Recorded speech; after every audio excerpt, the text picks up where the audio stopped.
Welcome back guys ಅಂತ ಹೇಳ್ತಾ ಇವತ್ತಿನ ರೆಸಿಪಿ ವಿಡಿಯೋನ ಶುರು ಮಾಡೋಣ. ನೋಡಿ, ಇದು ಏನು ಅಂತ ಯಾರಿಗಾದರೂ ಗೊತ್ತಾಯ್ತಾ? ಗೊತ್ತಾದರೆ ನನಗೆ ಬೇಗ ಬೇಗ ಕಮೆಂಟಲ್ಲಿ ತಿಳಿಸಿ. ರೆಸಿಪಿ ವಿಡಿಯೋ ಸ್ಟಾರ್ಟ್ ಮಾಡೋದಕ್ಕಿಂತ ಮುಂಚೆ ಏನು ಅಂತ ಯಾರಿಗಾದರೂ ಗೊತ್ತಾದರೆ ಪ್ಲೀಸ್ ಕಮೆಂಟ್ ಮಾಡಿ ತಿಳಿಸಿ. ಹಾಗೆ ರೆಸಿಪಿನ ಸ್ಟಾರ್ಟ್ ಮಾಡೋಣ. ನೋಡಿ, ಇವಾಗ ಕೆಂಡಕ್ಕೆ ಒಂದು ಬದನೆಯನ್ನು ಹಾಕ್ಕೊಳ್ತಾ ಇದ್ದೀನಿ. ಈ ಬದನೆಗೆ ನಾನು ಸ್ವಲ್ಪ ಎಣ್ಣೆ ಸವರಿದ್ದೀನಿ. ಎಣ್ಣೆ ಸವರ್ಕೊಂಡು ಈ ಥರ ಕೆಂಡಕ್ಕೆ ಹಾಕ್ಕೊಳ್ಬೇಕು. ಇದನ್ನು ಗ್ಯಾಸಲ್ಲಿ ಕೂಡ ಈ ಥರ ಸುಟ್ಟು ಹಾಕ್ಕೊಳ್ಬೋದು, ಆದರೆ ತುಂಬ ರುಚಿಯಾಗಲ್ಲ. ಹಾಗೆ ಈಗ ಸ್ವಲ್ಪ ಒಂದು ಪಾತ್ರಕ್ಕೆ ಹುಳಿನ ಹಾಕ್ಕೊಂಡಿದ್ದೀನಿ. ಹುಳಿ ನೆನೆಯಲಿಕ್ಕೆ ಸ್ವಲ್ಪ ನೀರು ಹಾಕ್ಕೊಂಡಿದ್ದೀನಿ. ಇವಾಗ ಚೆಂದ ಕೆಂಡದಲ್ಲಿ ಬೆಂದಿದೆ ಬದನೆ. ನೋಡಿ, ಈ ಥರ ಹಾಕ್ಕೊಳ್ಬೇಕು. ಈ ಈ ಥರ ಆಗುವಾಗ ತೆಗಿಬೇಕು. ನೋಡಿ, ಇದು ಚಂದವಾಗಿ ಸುಟ್ಟು ಬೆಂದಿದೆ ಬದನೆ. ನಂತರ ಇದನ್ನು ಈ ಥರ ಸಿಪ್ಪೆ ತಕ್ಕೊಳ್ಬೇಕು. ಇದು ಆಲೂಗಡ್ಡೆ ಸಿಪ್ಪೆ ತೆಗೆದಾಗೆ ಸಿಪ್ಪೆ ತೆಗಿಲಿಕ್ಕೂ ಬರ್ತದೆ. ಅಂದರೆ ಕೆಂಡದ ವ್ಯವಸ್ಥೆ ಇಲ್ಲದವರು ಗ್ಯಾಸಲ್ಲಿ ಕೂಡ ಈ ಥರ ಮಾಡ್ಕೊಳ್ಬೋದು. ಕೆಂಡದಲ್ಲಿ ಸುಟ್ಟು ಹಾಕಿ ಮಾಡಿದ ಬದನೆ ಗುಜ್ಜು ತುಂಬ ರುಚಿಯಾಗಿರ್ತದೆ. ನಂತರ ಈ ಥರ ಇದನ್ನು ಕಟ್ ಮಾಡ್ಕೊಳ್ಬೇಕು. ಇದರಲ್ಲಿ ಹುಳ ಇದ್ದರೆ ಗೊತ್ತಾಗ್ತಲ್ವ, ಅದಕ್ಕೆ ಬೇಕಾಗಿ. ಇವಾಗ ನೋಡಿ, ಮಧ್ಯಾಹ್ನ ಆಗ್ತಾ ಬಂತು. ಹಾಗೆ ನಮ್ಮ ಮನೆಯ ಸುತ್ತಲಿನ ನೇಚರ್ ವ್ಯೂ ನೋಡಿ, ತುಂಬಾ ಬ್ಯೂಟಿಫುಲ್ ಆಗಿದೆ ಅಲ್ವಾ?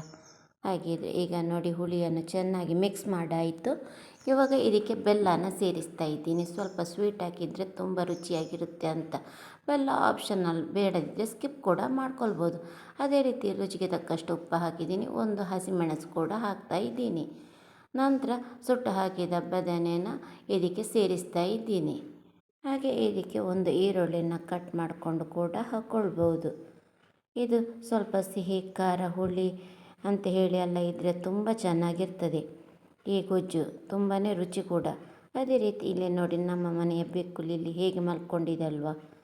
ಇದಕ್ಕೆ ಈಗ ಒಗ್ಗರಣೆಗೆ ರೆಡಿ ಮಾಡಿಕೊಳ್ಳುವ. ನಾನೊಂದು 7ರಿಂದ 8 ಬೆಳ್ಳುಳ್ಳಿನ ತಗೊಂಡಿದ್ದೀನಿ.